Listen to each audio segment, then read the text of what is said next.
Welcome to Part the System, and today I'm with Simon Rodder. How are you doing, Simon? It's going well, David. Thanks for having me. Yeah, you're very welcome. So a little bit about you. You've got extensive experience working in youth and community development-based sport and wellbeing programs with government as well as non-for-profit education and sporting organisations. Having worked at federal government level with the Australian Sports Commission, a national sporting organisation in Special Olympics Australia, and an elite sports club with the Western Bulldogs, Simon has built an understanding of how to develop and deliver programs with and for community. Now, Simon is working with the Centre for Multicultural Youth, leading the development of their new initiative, CM Sport. Now, I know you're a bit of an inclusion warrior, Simon, so I'm really excited to speak to you today. Yeah, thanks, David. Takes one to know one, I think. The work you're doing is pretty amazing with Collective Leisure, so well done for you as well. Oh, thanks for that. Well, we'll get into it. So what does well-being mean to you?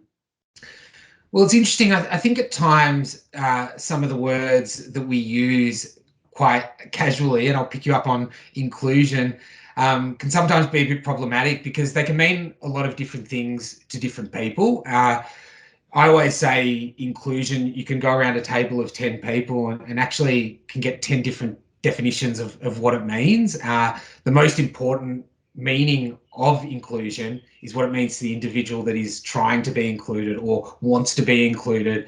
And sometimes people forget about that and put the lens of their own experiences onto the definition. And I kind of see the same with well-being, because well-being can mean so many different things. I think at its core, it's generally being happy, content with life, opening yourselves to new experiences, learning new skills. But I think it's also about adding an extra word on there. So physical well-being, social well-being, psychological well-being, economic well-being, all of these extra words that give the term well-being a little bit stronger definition. And I think as well with those words, you start to look at and layer across inclusion, is you start to look at community well-being and the barriers that face a lot of individuals and a lot of communities from being able to access what I described as my definition of well-being, about being happy, being economically comfortable, being challenged with work, being happy with work, because there's a lot of system barriers to people being able to access those points of well-being, and being able to access jobs that they enjoy or that they feel a passion for, being able to access physical activity that creates positive mental health and well-being, and also social connectedness. A lot of people from disadvantaged communities, work shift work and don't have that opportunity that we take for granted to probably finish work at 5 o'clock on Friday and connect with family and friends. So I know it's a bit of a long-winded abstract answer, but above all, I think if you're happy in life, you're in a comfortable position, you're challenged by work, I think they're pretty good definitions of well-being. Yeah, there's a lot in that. That's a really good summary, I think, in terms of what it means to you and all the different contributing factors. And what are some of the things that you do to look after your well-being? Well, it's changed a bit, David. I came to parenthood late. I've got a 1-year-old at home now, so probably now see the challenges of how you maintain your well-being when you've got a little one at home, because all those things that I described before are a little bit tougher when you've got a baby to look after. But I do feel social connectedness is a really important thing, and particularly over the last couple of years during the pandemic, we saw the impact of removing social connectedness and how that affected people's mental health and well-being. I think we do need to find time to be able to create opportunities to connect with people. I think also the community has to facilitate opportunities. I think there's a real opportunity in that local government space to really foster community activation, and I think a lot of LGAs are getting better at that. I think sport is a really good opportunity for that as well. So social connectedness is really important. Getting out there, playing tennis with mates, going for runs, going for a bike ride. Try to incorporate that into everyday life too. So I have my bike to work when I get the opportunity. I'm fortunate enough to live within a close enough distance to work to do that. For a run a few times a week, or walking the dog, all really important. But also doing those things with other people is really important. Also, I know we'll get into my work career, but being challenged and following a career path that I'm passionate about, I think that keeps me really content and helps me become a better person, because I'm using my work not only to try and give back and try and, to steal your terms, nudge the system a little bit, but also learning a lot about the communities that I work with. And I think that helps my well-being, that, you're not just reading stories about, disadvantaged and marginalized communities on the news. You're actually seeing it in your everyday work, which I think, gives you a different appreciation and actually contributes to your own well-being, because you know more about the world. Yeah. So that contribution and growth for you, learning and purpose, it seems really, really strong for you, and it contributes to your well-being and feeling good. And where does that passion come from? And yeah, tell us a little bit about your story. Yeah, well, it's interesting. I mean, I grew up with privilege, and I recognise that had two parents that were able to give us a pretty good life. Always went to state schools, but always lots of travel, lots of sporting opportunities. But did come from, I suppose, a cultural minority, and recognised some of the discrimination that the cultural minorities face when it comes to accessing things like sport. So and even just kind of the casual discrimination as well as overt discrimination. So I always felt a bit challenged in mainstream sporting environments. I played a lot of footy, cricket. When I was younger, we didn't have. Is that football, soccer? What is it? What is that? I know the current. Who knows? There's a World Cup on at the moment. David, I know. Obviously in Melbourne, I'll call it footy, AFL. When I was younger, we didn't have kind of the choice of sport that we do now. So you generally played footy in winter and cricket in summer. But I always felt I was always okay, like relatively good, but never felt that comfortable. And I felt like a lot of that was to do with the structure of the organisations that I played sport at and the culture of the sport. Then I was lucky enough to find myself working for the Sports Commission, like in my late 20s, working largely in programs that design and deliver sport to young people, and how we can increase physical activity of young people. Still a buzz topic all these years later. And what I noticed, and I'll put a Melbourne spin again on it, but I can apply it to you in Sydney and also in Brisbane, and pretty much every city in Australia has this, is if you grow up white, male in the eastern suburbs of Melbourne without a disability, you can access sport easily. You often get sport pushed down your throat at school, parents taking you to everything. But if you change any of those factors, it's a little bit more challenging to access sport equitably. And so while I was working at the Sports Commission, I suppose I developed that as a passion, and I connected that from my own personal experience, and realised that it's not really fair, the way that the Australian sporting system works. And so I left the Sports Commission after about 9 or 10 years and went and worked at Special Olympics Australia. And I suppose that was an example of taking up a job that helped me become a better person, to work directly with communities that live with intellectual disability and the families and networks around them. You start to understand the barriers, not just in sport, but in life in general. I'm interested in the term you used there around made you a better person. So how did that play out, like in real life? Well, I just think that, when you experience and encounter difference, you build empathy. And when you build empathy, you become a better person. When you start to understand the barriers that people feel and experience on daily basis. I've spoken a number of times, or we've spoken a number of times about work and employment opportunities. People with intellectual disability are the most critically underemployed segment of our society. When they are offered jobs, they're offered menial jobs of stacking shelves or out the back in factories. That contributes to poor well-being.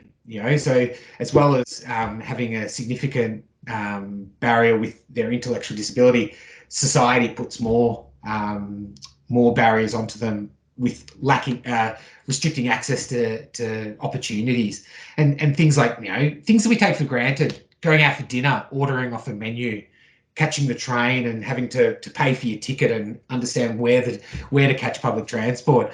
I never knew how important easy English was and simple communication. And I suppose I walked away kind of recognizing that you don't have to sound like the smartest person in the room. The best way to communicate is explaining complex terms in simple ways. And I think that makes you a better person. Yeah, and I think it's a really good example, and connecting it back to what you were saying before around social connection. And if people don't feel like they can carry out tasks or get the same opportunities, they can be self-isolate, and that's where loneliness comes in and wider problems. Yeah, absolutely. And then obviously physical activity, leading to chronic health conditions around heart disease and type 2 diabetes. There's so many issues that face people that live with intellectual disability that we don't really talk about. And, we see it come out again, and I'll refer to the news. You see it come out in terrible stories we hear at the Royal Commission, or, complaints about the NDIS. But when you actually see it firsthand, you recognise how big a problem it is.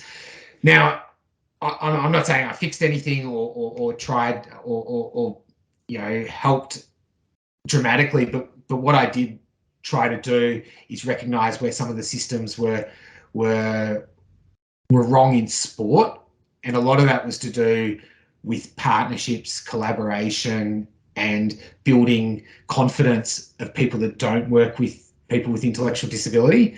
And I think that was a really great learning professionally there, is that organisations that run sport don't necessarily know about minority groups or marginalised communities, and need to really partner up to build that confidence. Yeah, great. So you were at Special Olympics, and then where did you go after that? I went to the Western Bulldogs, and again, I'll say AFL. They're a footy club based in the western suburbs of Melbourne, and for all those not based in Melbourne, I know there's always a chuckle like you did about our obsession with AFL, but it is an obsession, and I think we're proud of it. There's nine Melbourne-based AFL clubs, and the Western Bulldogs are pretty much the only one that still have a geographical presence. The rest of the clubs are kind of supporters are dispersed all around Melbourne, but the Western Bulldogs, you drive through the west of Melbourne, which is the fastest growing metropolitan corridor in Australia, and there's fences painted blue, white, red, white and blue. There's flags on houses, stickers on cars. You really see a presence. The Western Bulldogs are quite unique. Not that unique, because North Melbourne have a similar structure, but the Western Bulldogs have a separate community foundation, which is a separate not-for-profit with DGR charity status that sits within the football club. The Western Bulldogs Community Foundation has its own board. The CEO of the football club sits on the board, and the general manager of the community foundation sits on the executive of the football club. So very well integrated. But what it means is that the community foundation pretty much is separated from football as a product. And we all know how the AFL is quite a dominant product. And it was really refreshing to work within a football club where we didn't have to push footy all the time. The main purpose of the Western Bulldogs Community Foundation is to improve the lives of people living in the west of Melbourne and the west of Victoria through the delivery of programs that focus on mental health, intercultural understanding, and social connection. And, some great learnings there. My work was largely in the team that managed all the programs to do with young people. So we used to do youth leadership programs, Aboriginal Torres Strait Islander youth programs, African Australian youth programs, as well as all the diversity programs, so settlement programs, employment programs, using sport to connect with new communities. The Western Bulldogs really try to represent the community that they're based in. So the west of Melbourne, like the west of Sydney and the west of Brisbane, I'll quote, that east-west divide again, is the most culturally diverse area of Melbourne. Traditionally, over Melbourne's history, the west is where new migrants settle, and it's still the same to this day. And, when there were issues in the media around African Australian youth being involved in gangs and the gang crisis that was overblown in the media.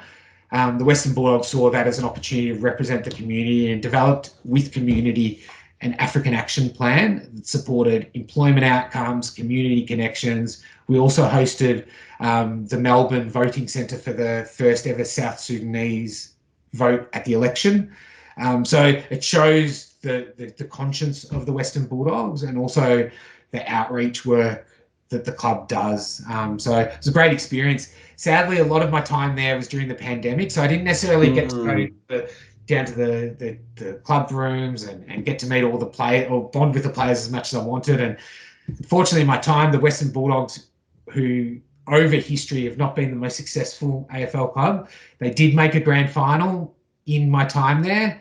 But because of Melbourne's famous lockdowns, it was in Perth. So didn't even get kind of that experience. So as a AFL tragic, there was always a bit of sadness to 2 of the years being impacted by COVID, but, feel really proud of the work that I did there. And again, building on my experience at Special Olympics about understanding barriers of people that live with intellectual disability really helped me understand the barriers that that people from culturally diverse communities face in our society, accessing just everyday opportunities, jobs, sport, recreation. So again, another opportunity to kind of develop my understanding of inclusion.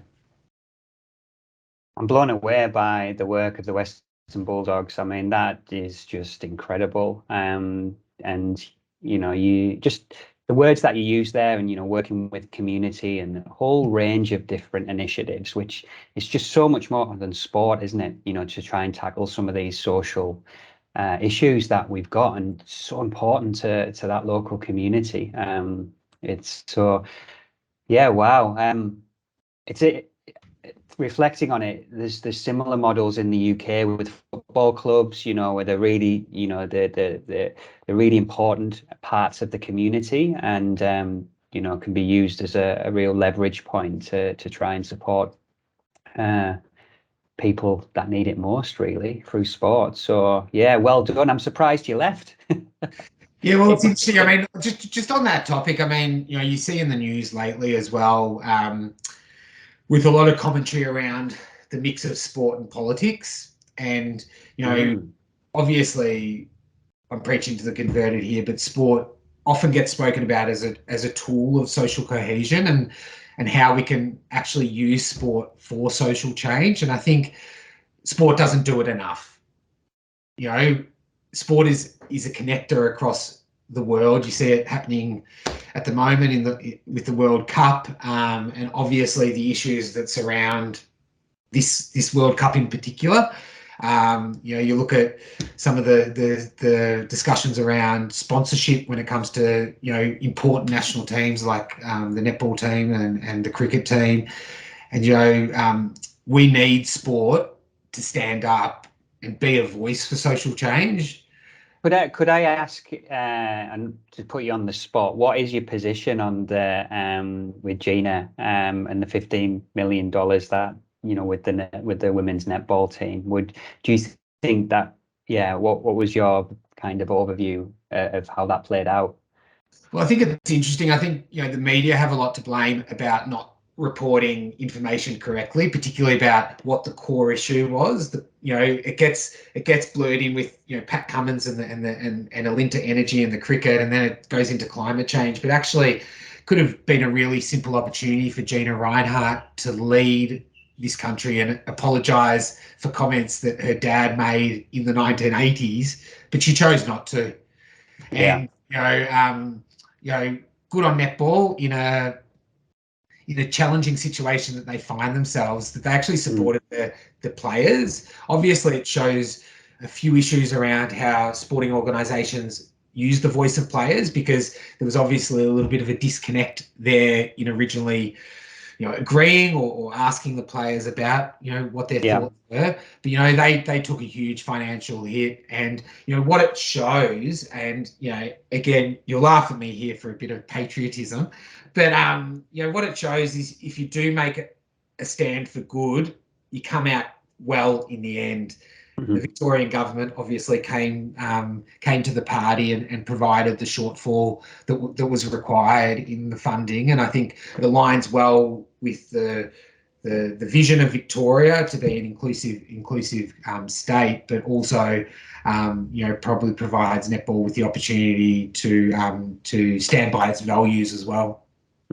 Yeah, I think that values piece is an important part of that, isn't it? So interesting, and thank you for being so open with that, and because I know it's a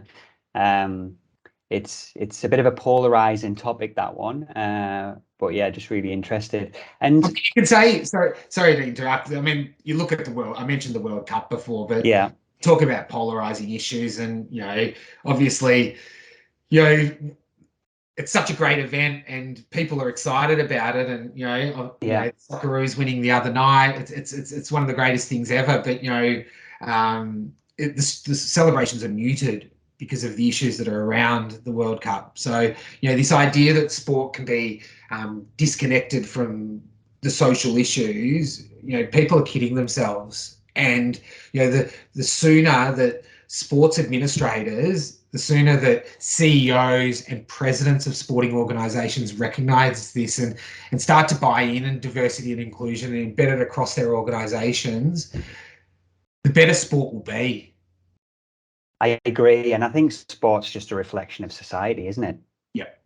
Really, and the World Cup is a really interesting one, Simon, because coming from a football background and working in football, back early years, it's and I see these role models and people that I've respected a lot in growing up, like David Beckham, who's was the England captain and bit of a legend, and Gary Neville, I don't know if you know, but he's it was a Manchester United player and very, very vocal now, and moving into politics actually with the kind of Labour Party, and is very kind of prominent in terms of workers' rights, and he's very left, but going over to Qatar and commentating, and so that's an interesting one. And David Beckham getting paid $150 million pounds, I think, for being the face of Qatar. So it is an interesting one when you've got all the people that have unfortunately died, and you've got all the women's issues there.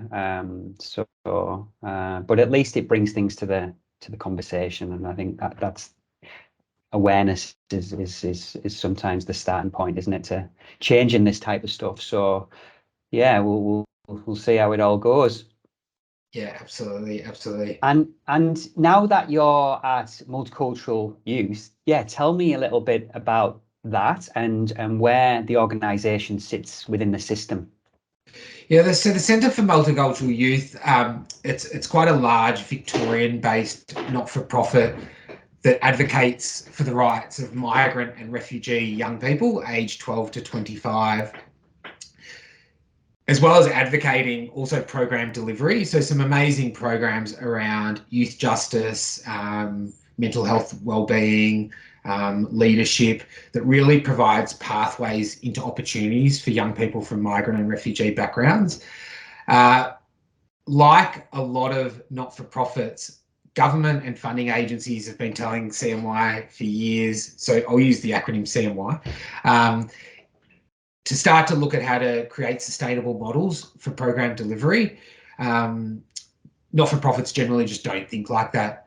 So CMY, for about the past 30 years, under the leadership of our CEO, Carmel Guerra, have been providing largely in-kind support to sport and government on how to design, develop and deliver sports programs that are more inclusive to multicultural Victorians. Mm-hmm. So sport pays for a lot of stuff. They pay for consumer insights, they pay for marketing consulting. But I suppose our new initiative, CM Sport, is saying, well, how can we develop a model that sport can start to pay us to consult and design and deliver and develop initiatives that improve the access of multicultural Australians playing sport. Last year's census data shows, for the first time in Australian history, more than half the population are either born or have one or both parents born overseas. Now, they're not all from migrant and refugee background, people like yourself. But, it's still a reflection of a growing community. And you look at the waves of migration, particularly from South Asia, East Asia, the Middle East and Africa. And a lot of these are new communities coming to Australia that don't know how to navigate the Australian sporting system, but love sport. Mm-hmm. And at the moment, the system in Australia doesn't really welcome them. And that's at all levels. That's at local sport, elite pathways, and even in administration. You look at our national teams, you look at elite sporting teams, and they don't reflect the community that we are. I believe that in 20 to 30 years time, 4 of our biggest national teams in, the Opals and the Boomers in basketball and the Matildas and the Socceroos in world football should be largely comprised of African Australian people. But at the moment, the way that our structures and processes and culture work, I can't see that happening.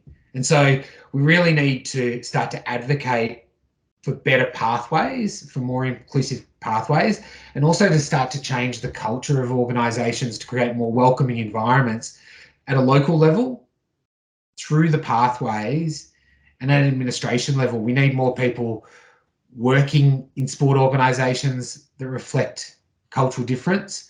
Now, I know it's a bit of a contradiction because I am a white guy, and there's a lot of white guys. And I was watching the SBS broadcast this morning of the World Cup, or even the other night for the Socceroos, one of the biggest moments in Australian sport history. And this is SBS and the World Game, who you would describe as an organisational ally, and they come back to the couch, and who is it? It's 4 white guys on the couch.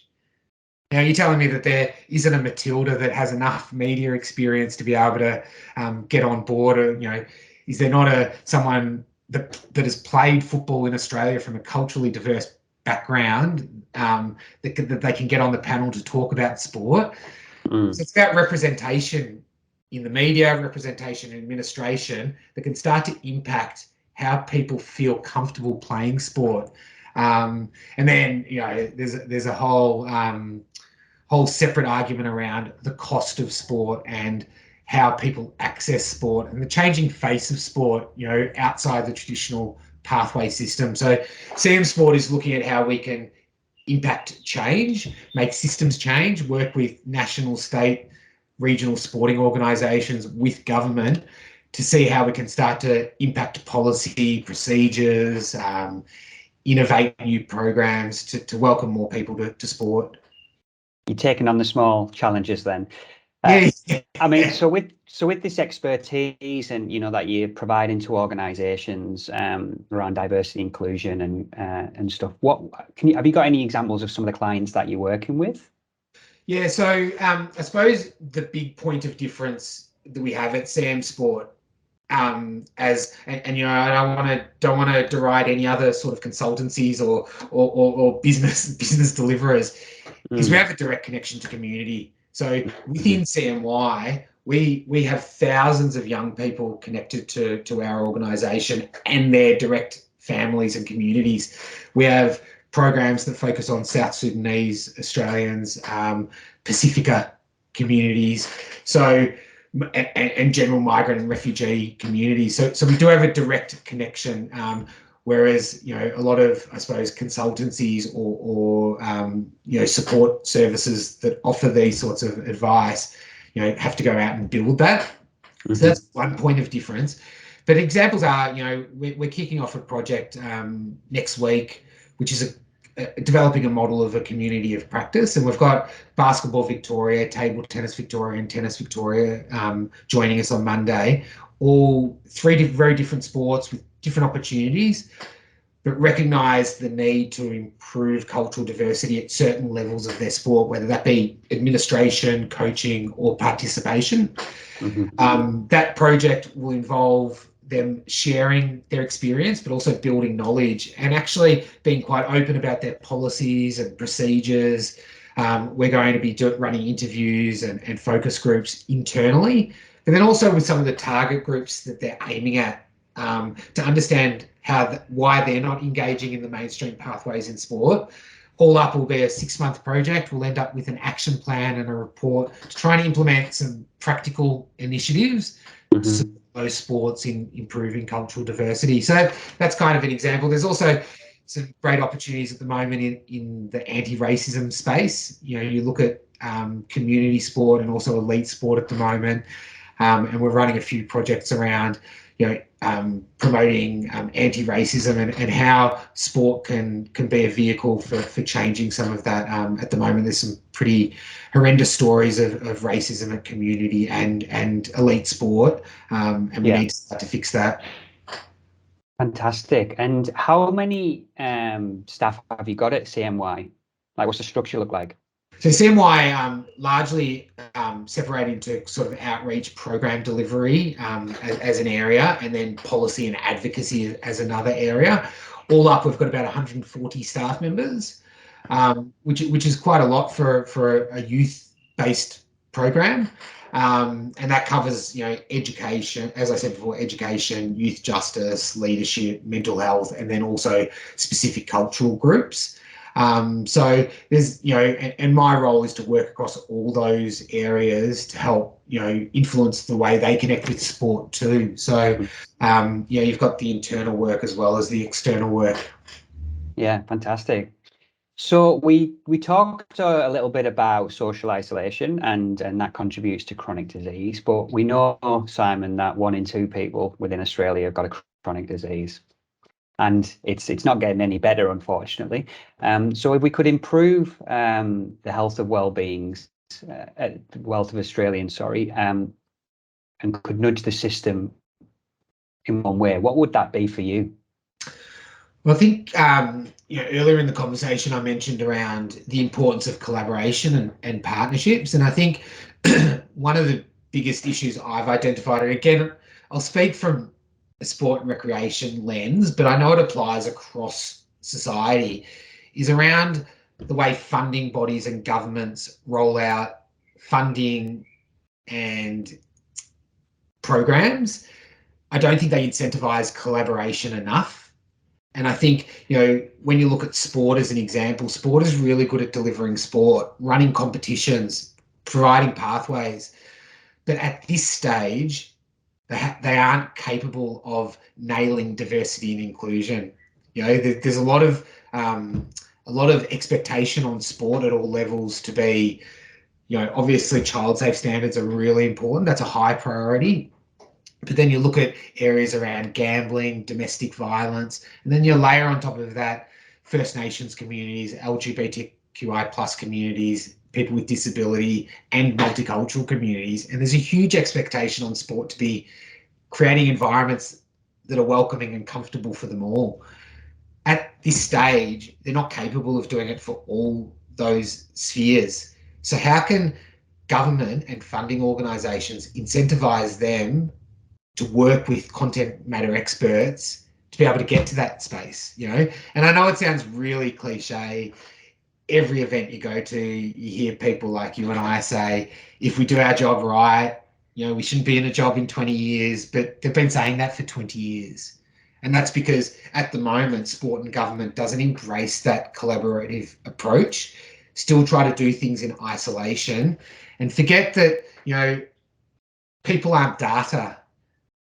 People have lived experience. People are living with chronic conditions, and that you don't just protect them like data, that you work together to try and provide the best pathway possible, and so that they can live their healthiest and happiest lives.